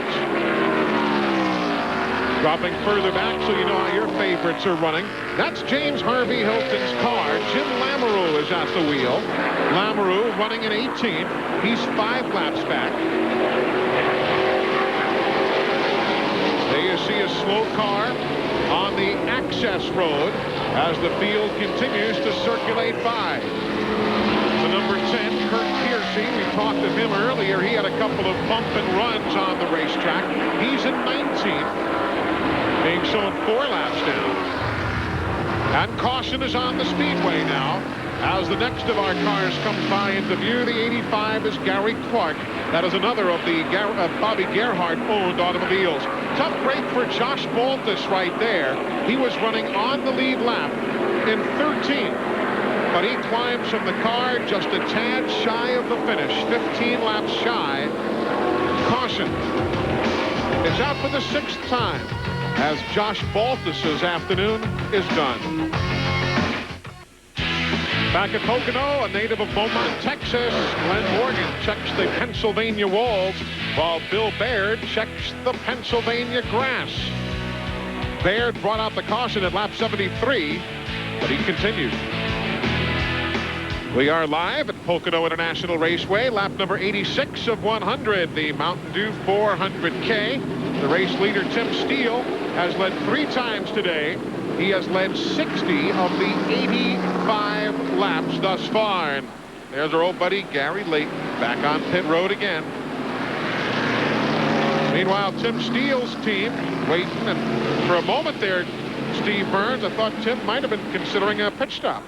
Yeah, he was, Eli. He might have been just a little bit edgy when this caution came out, but the crew told him he had just run his best lap time of the day. So you got to imagine a guy who's been off that long, seeing the possibility of an emotional checkered flag, might be a little bit edgy, but they got him calmed down, and it appears as though he's going to stay out on the racetrack. And there indeed he is, in a very familiar situation with Frank Kimmel right behind him. If you were with us here last year, I remember that Kimmel was second to Steele in last July's race, and there he is, second to him here.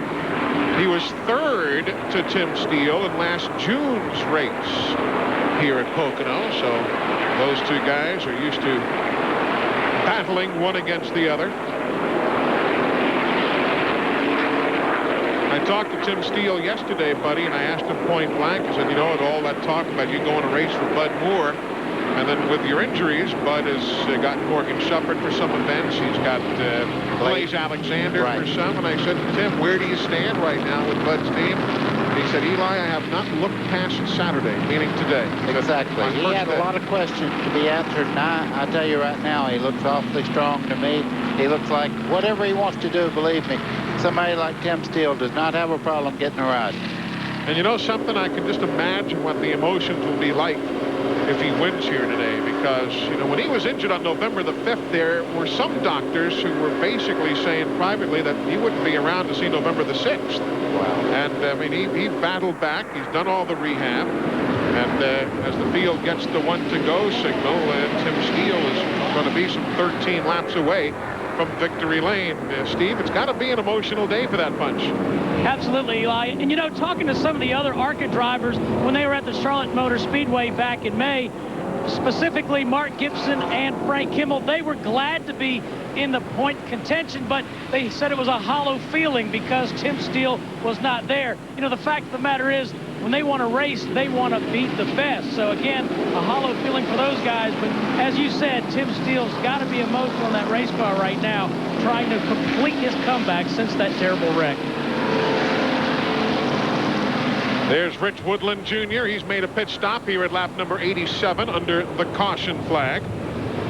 We're wrapping up the 6th caution of the day when Josh Baltus had his car stop on the track. If you're just tuning in, Drew White and Steve Bramley never started the event.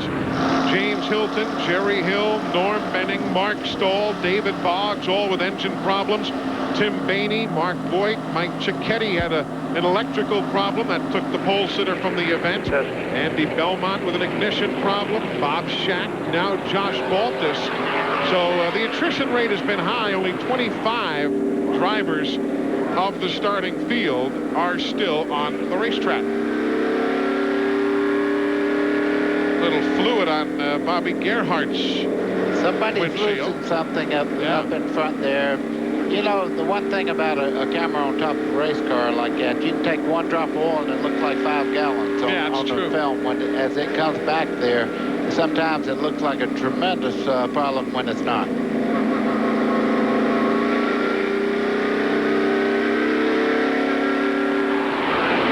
Tim Steele, he drives a Ford. The reason I bring that up is that other than one Chevrolet victory by Jeff Purvis here in July of '94, Ford has won 8 of the last 9 races here for ARCA in this series, as you see Hank Wetzel getting set to put it back to work. That's like I'm saying, you wait till you get to the right spot to accelerate.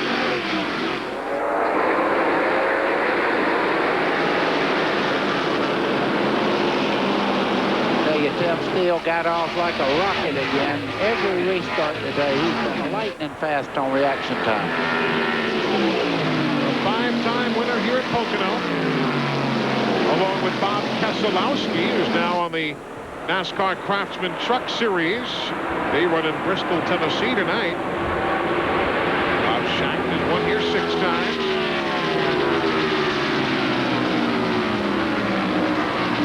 Kirk Shelmerdine there in the 3. He's running 4th. The 52 Baird. A lap down in 12th.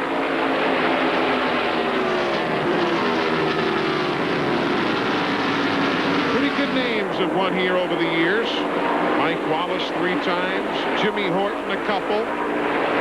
Ben Hess, Bobby Jacks, Jeff Purvis. Remember Big Lee Raymond in the old Riverside car? Yep. He won here. Number 1. Yep.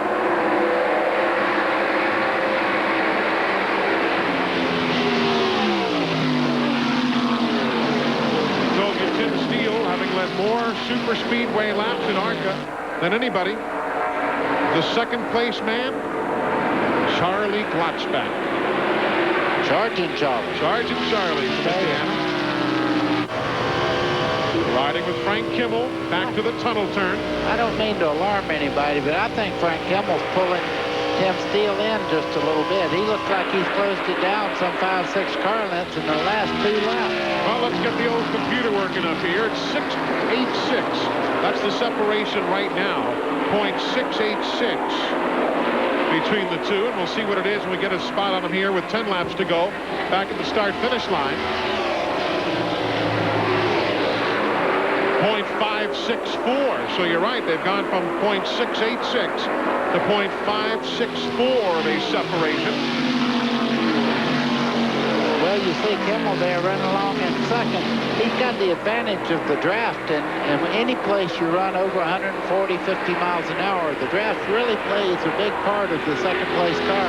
Kimmel right now, if they get through the corners, he has all the advantages in second place at closing ground. There's the 83 Finley, who is making a move now around Gibson's car, who is off the pace just a bit. We saw him there get around the lap machine of Bayard. Bobby Hamilton Jr. there trying to get by Bayard now. He's making a run towards the front also. So everybody moving up now in position.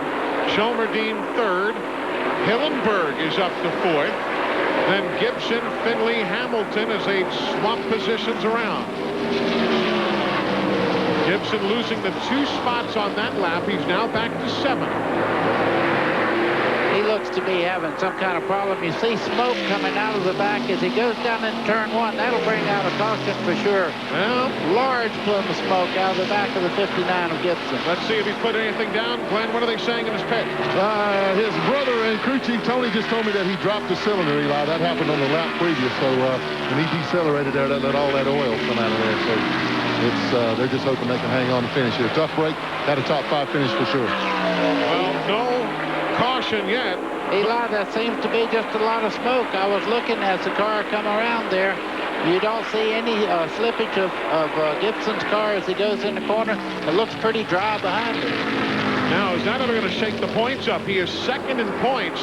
He'll end up somewhere down around 20th place or so. No mosquitoes down there either, by the way. I can tell you his competitors would like to see him get on the return road there coming through the preferred line through the corner, though. And interestingly, although he's way to the inside, as you see, kind of thought he'd come in, and he doesn't. Well, that's just a matter of time because the black flag, they got it out for him. He won't be able to run many more laps like this.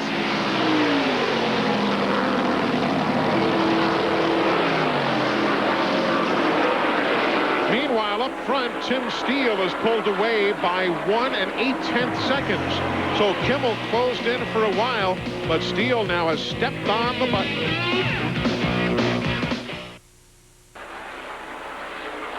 Now we're down towards the final few laps here at Pocono, the Mountain Dew 400K for the ARCA Bondo Mar-Hyde Series.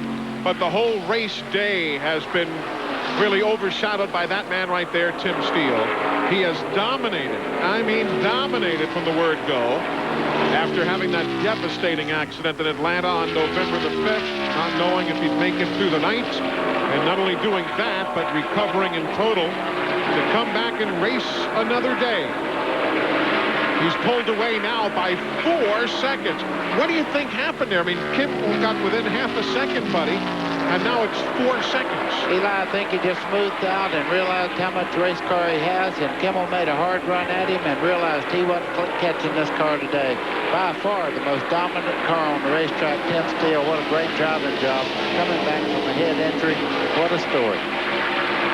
5 laps to go. They went around Gary Weinbrough, and there's Bobby Gerhardt, who's carrying our cameras slowly through one of the exit roads there. Glenn, what are you hearing?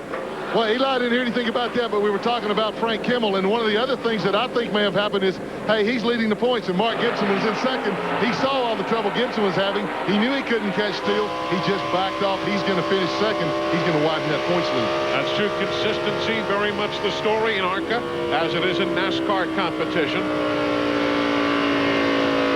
Over the tunnel turn. There you see the leader. Now it is 4.4 seconds back. We're going to widen out, folks. It'll be a wide old shot. There comes Mr. Kimmel, 4.5 seconds back. Looks like exactly what Glenn said. He realized he wasn't going to win the race. Why take a chance of maybe getting in trouble? Kimmel running a very strong second right now.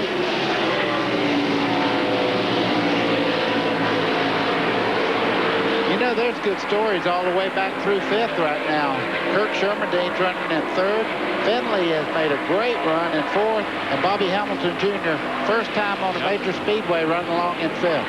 And Jack Boucher's car with Bob straight at the wheel, a solid sixth. Andy Hillenberg with no overdrive in his transmission, running seventh. It's old Kirk Shelmerdine, we talked to him, he's third. Rich Woodland Jr., he's running eighth. Blaze Alexander, a lap down, slapped the wall, had all sorts of problems, and he's running ninth. With Bill Baird, who also spun today, now running 10th. See the Gerhardt car that has stopped there behind that escape road. You know, Tim Steele running along that front straightaway right now has to be having so many different thoughts. At one time, just a few weeks back, nobody really expected him to get back in the race car this year, much less here at this race. Now leading the race, coming down towards the white flag. I mean, is that incredible? Remarkable. Remarkable. Even more remarkable, he's been in the top 3 in 9 of the last 10 races here at Pocono. That, to me, is on the racetrack remarkable. And if Steele holds on for another lap and a half, it will be his 31st career ARCA race win. That would be 4th all time, tying him with one Nelson Station.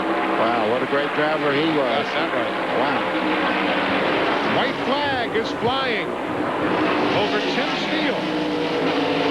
2.5 miles away from closing a big old chapter in the book. And we've got caution on the speedway as well. Caution on the speedway. They are running back to the white in some instances, but for that man, they're running back to the checkered flag. Eli, that's for a car that's on a return road, not a problem on the racing surface itself. But I was looking at the people in the grandstand, everyone standing here for a true champion, Tim Steele. It will be his 6th Pocono win, tying Bob Shanks. But all of those numbers are secondary to the odds that were stacked against him back on November the 5th when they had to cut him out of a car. But he's beaten it all. He's back in victory lane. Tim Steele wins at Pocono. Steve Burns is down on the pit lane with the crew. Boy, what a happy crew this is, Eli.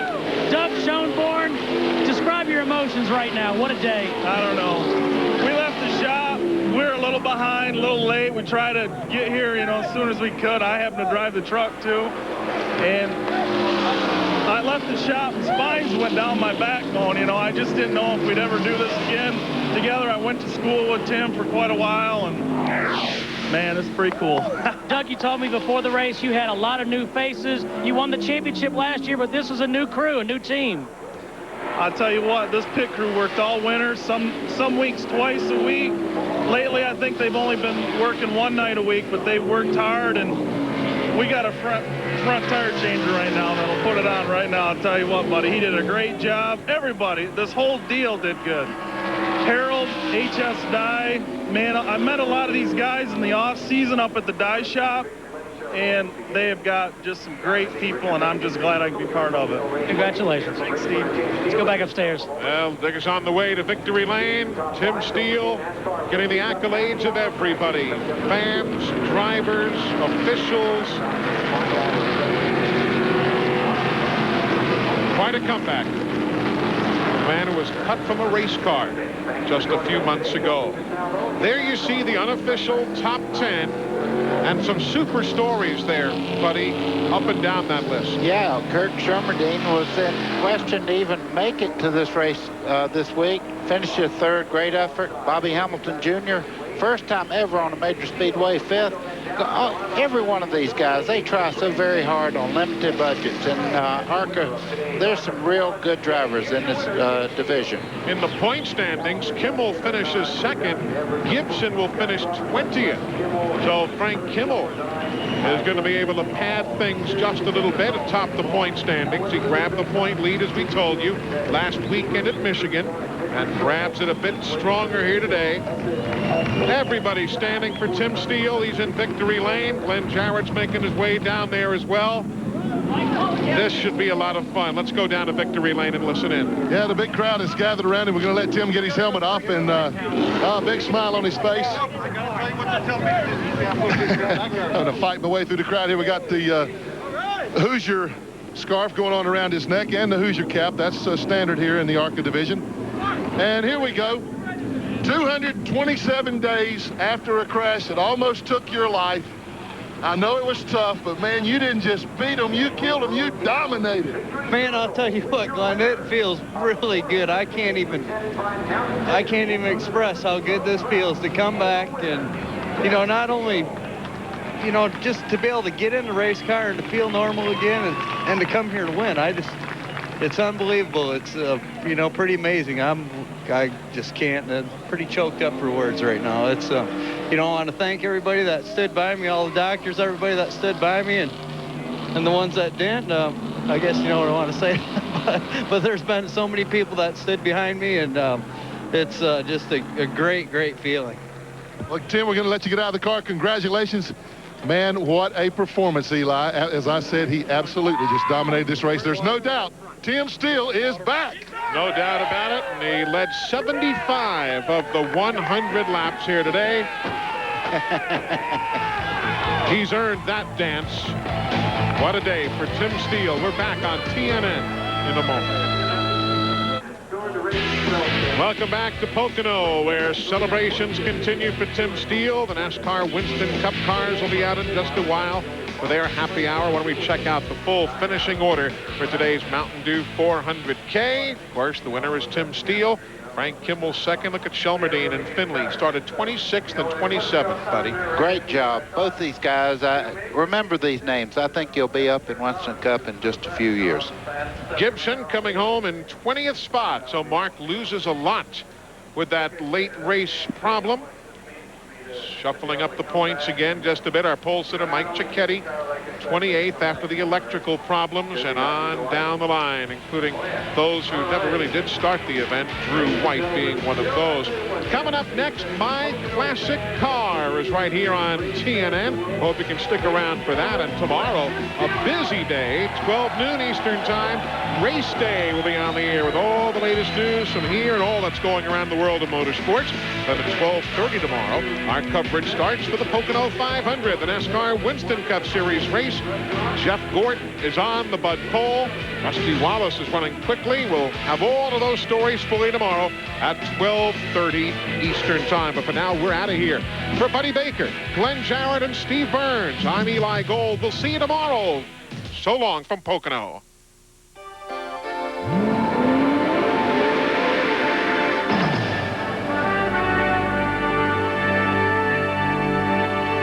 TNN, America's Country Home, is a service of CBS Cable.